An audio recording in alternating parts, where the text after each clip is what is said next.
Seconde partie de ce numéro de votre émission Invité Afrique consacrée aux défis liés au développement sur le continent. 17 ans après la création du NEPAD qui est devenue aujourd'hui l'Agence de développement de l'Union africaine, et nous en parlons avec Hombé Kaféchinan, juriste, consultant en droits humains, démocratie et gouvernance. Monsieur Kaféchinan, en quels termes se posent les défis liés à la gouvernance en Afrique? Voici là une question bien difficile à laquelle il est difficile de répondre, tout simplement parce qu'on pourra même... on pourra développer une thèse là-dessus. Mais généralement, moi, je conçois que la question de la gouvernance en Afrique ne se pose pas en termes techniques. Ce n'est pas parce que nous manquons de l'expertise et de nos outils et des instruments nécessaires pour améliorer notre gouvernance. La question de la gouvernance en Afrique se pose en termes de vision et de volonté. Et plusieurs pays l'ont déjà démontré. Nous arrivons à une gouvernance améliorée quand, à un moment donné, il y a une volonté collective, impulsée souvent par un leadership.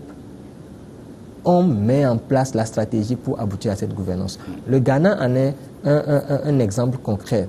Et John Rawlings pourrait être considéré comme le père de l'État ghanéen moderne, parce que c'est lui qui a impulsé cette vision-là de l'État ghanéen moderne qui s'inscrit véritablement dans la gouvernance. Aujourd'hui, dans notre pays, et en particulier en Afrique en général, il faut que nous puissions, à un moment donné, avoir cette volonté collective-là, construire cette volonté collective-là qui sera impulsée par un leadership. Parce que pour vous, cette volonté, elle manque? Cette volonté, dans la plupart des pays, elle manque. Et quand cette volonté naît, naturellement, la gouvernance est améliorée. Parce qu'aujourd'hui, nous disposons de l'expertise. On ne peut pas dire qu'en Afrique, il n'y a pas des experts pour pouvoir mener une gouvernance. On ne peut pas dire qu'il n'y a pas des instruments, il n'y a pas des outils. Il y a les instruments juridiques, il y a les organes qui sont là, mais c'est la volonté et de mettre en réalité en œuvre cette vision-là qui manque. Et c'est pourquoi les institutions comme l'Agence de développement de l'Union africaine a un grand rôle à jouer. Et maintenant, une autre question se pose, vu que la question concerne la gouvernance en Afrique.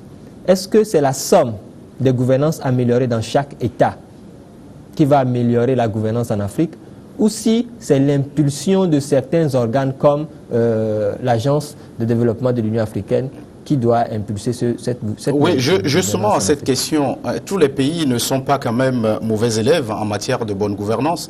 Vous avez su bien le dire en donnant l'exemple d'autres pays comme le Ghana. Comment partager les bonnes pratiques et les problématiques transversales entre les États? Comment partager? Je reviendrai sur la question des partages dans des cadres bilatéraux. J'insisterai aussi encore une fois sur les partages dans le cadre des ensembles sous-régionaux et régionaux dans lesquels nous sommes. Et là, la CEDEAO en est un bon exemple par rapport aux autres ensembles.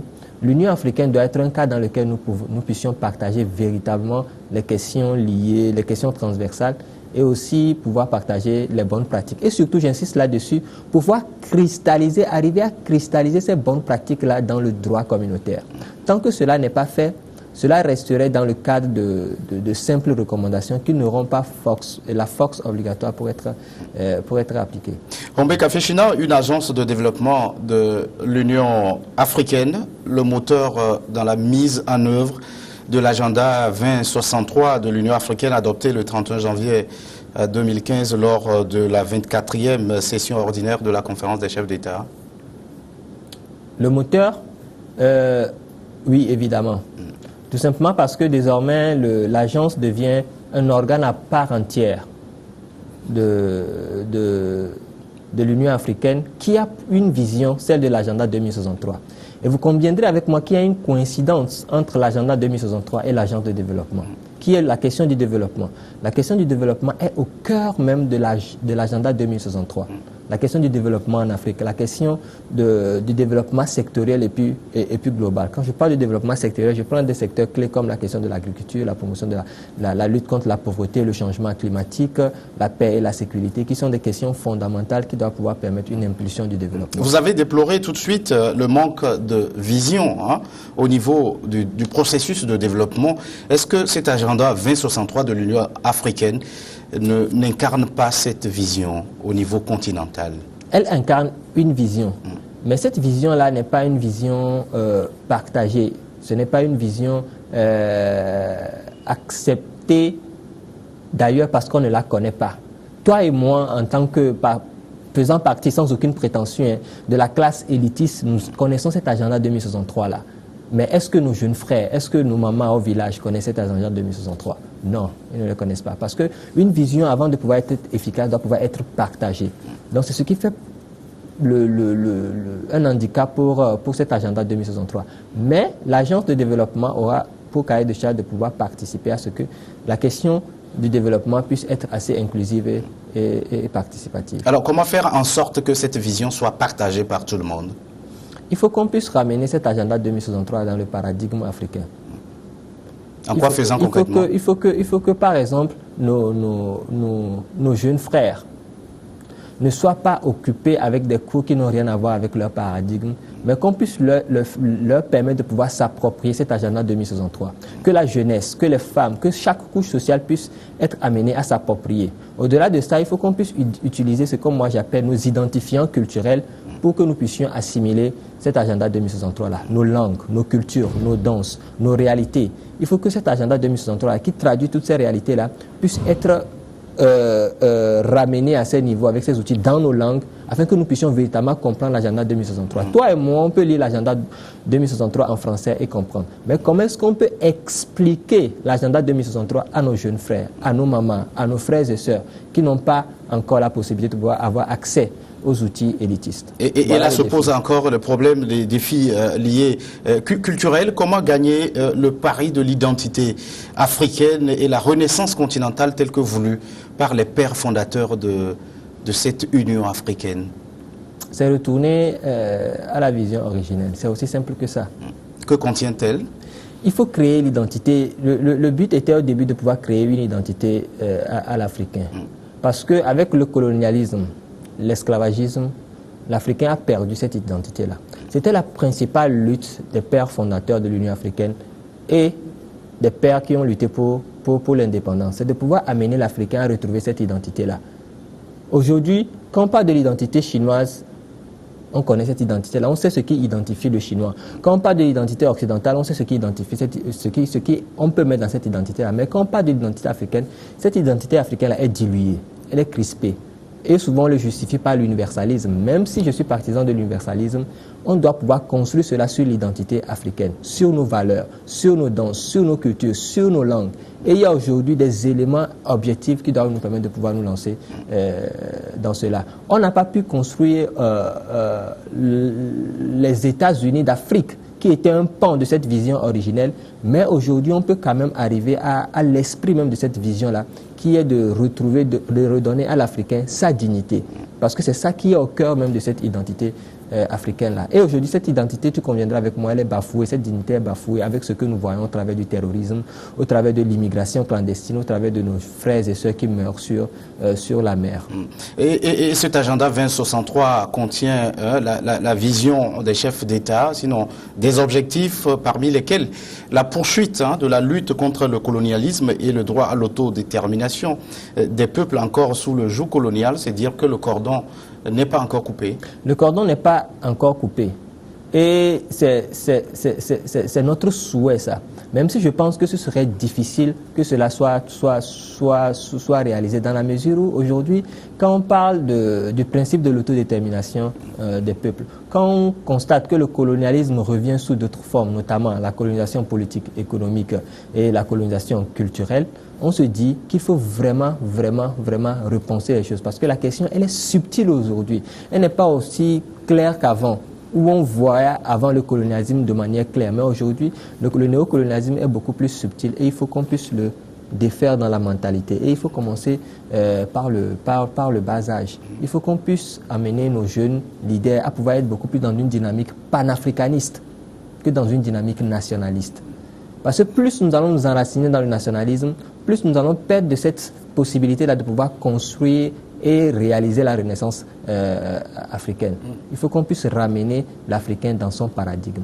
Il faut qu'on puisse arrêter d'enseigner certaines choses à l'école. Qu'on puisse arrêter d'enseigner l'agriculture du Brésil, de l'Amérique, qu'on puisse revoir le programme de nos jeunes frères, qu'on puisse leur enseigner l'Union africaine, qu'on puisse leur enseigner l'agenda 2063 et que cette vision-là soit la vision de tout le monde. Alors, certains analystes déplorent le manque de cette indépendance financière en pointant du doigt le franc CFA, ça ce n'est qu'un exemple que d'aucuns appellent la servitude volontaire. Vous pensez que c'est un élément important vers notre autodétermination, vers le développement du continent? C'est un élément important, ça il faut le dire d'entrée de jeu, parce que ça fait partie des éléments régaliens que quand en tant qu'entité tu ne maîtrises pas, tu ne pourras pas véritablement t'épanouir. La question de la monnaie. Et aujourd'hui, l'Africain en général et l'Africain francophone en particulier ne maîtrise pas sa monnaie.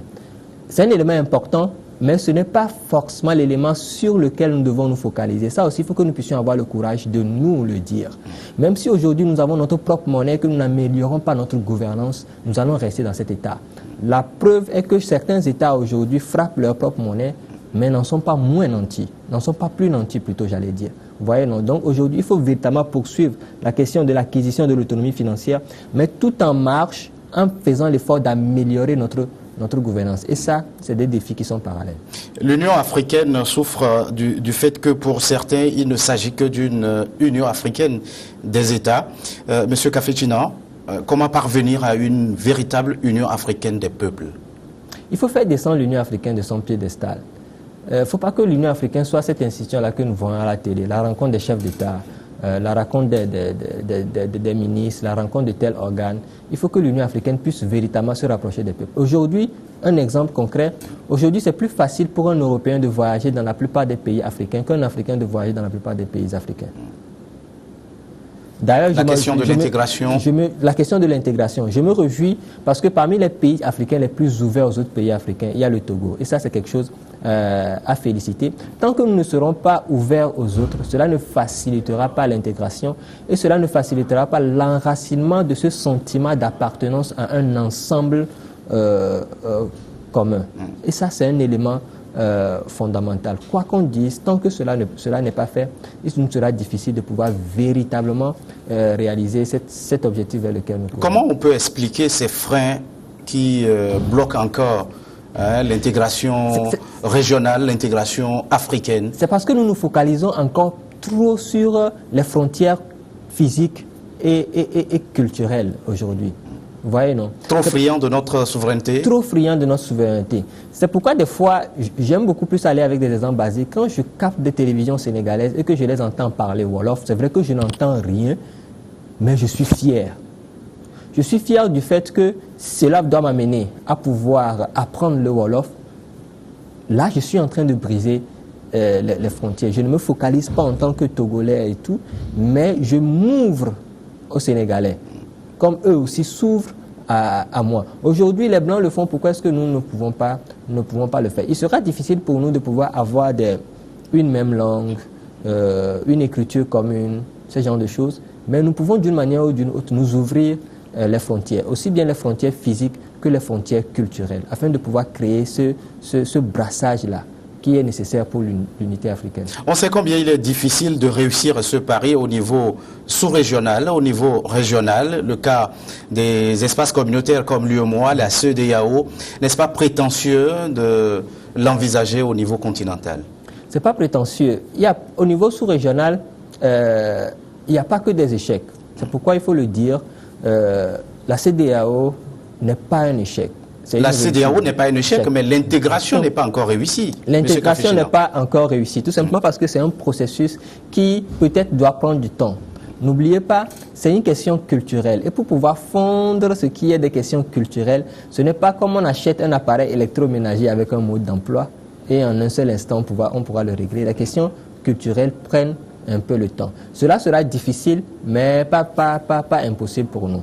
C'est vrai, comme tu le dis, que déjà au plan sous-régional, c'est difficile, et ce serait encore plus difficile au plan régional, mais il faut qu'on puisse se focaliser sur les fondamentaux et on pourra le faire au plan régional. Aucun processus de développement ne peut se réussir sans la paix. Aujourd'hui, l'Afrique est déchirée par des conflits ça et là. Le terrorisme gagne du terrain.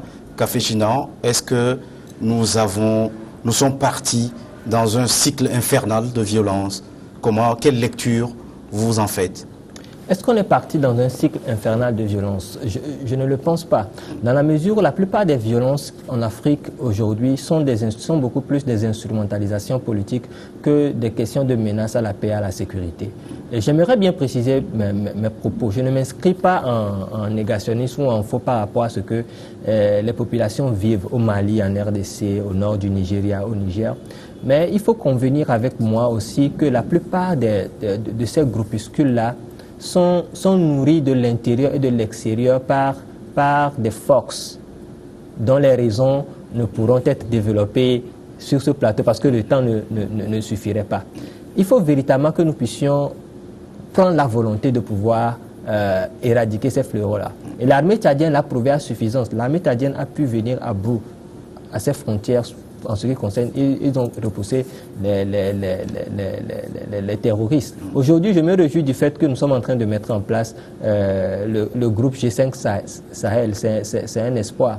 Mais faisons de telle manière de pouvoir doter cet organe-là. Un groupe qui peine encore à se doter véritablement de moyens. Voilà, c'est ce que je voulais dire. Faisons en sorte de pouvoir doter ce groupe-là des moyens et des outils nécessaires pour que ce ne soit pas encore un organe qui va mourir très lentement de sa propre mort. Ouais. Hombé Kafé-Chinan, merci d'être passé sur ce plateau. Vous êtes juriste, consultant en droit humain, démocratie et gouvernance. Merci pour votre analyse. Nous sommes arrivés au terme de ce numéro de votre émission Invité Afrique. À très vite pour un nouveau numéro.